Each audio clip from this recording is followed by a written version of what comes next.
بسم اللہ الرحمن الرحیم۔ السلام علیکم ورحمۃ اللہ وبرکاتہ۔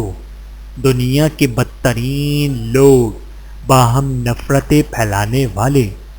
حضرت اسماء بن یزید رضی اللہ تعالیٰ عنہ سے روایت ہے کہ نبی کریم صلی اللہ علیہ وآلہ وسلم نے ارشاد فرمایا، اے لوگو، کیا میں تمہیں تمہارے بہترین لوگوں کے بارے میں خبر نہ دوں؟ صحابہ کرام رضی اللہ تعالیٰ عنہم نے عرض کیا، ہاں ضرور خبر دیں۔ آپ صلی اللہ علیہ وآلہ وسلم نے ارشاد فرمایا، بہترین لوگ وہ ہیں جنہیں دیکھ کر اللہ یاد آ جائے۔ پھر فرمایا، کیا میں تمہیں تمہارے بدترین لوگوں کے بارے میں نہ بتاؤں؟ صحابہ کرام رضی اللہ تعالیٰ عنہم نے عرض کیا، ہاں ضرور خبر دیں۔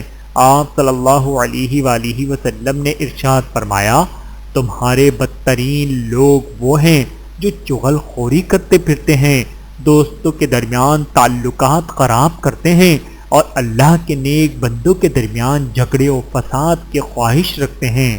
بحوالہ طبرانی شریف حدیث نمبر 423۔ اللہ تعالی ہم سب کو احادیث مبارکہ پر عمل کرنے کی توفیق عطا فرمائے، آمین ثم آمین۔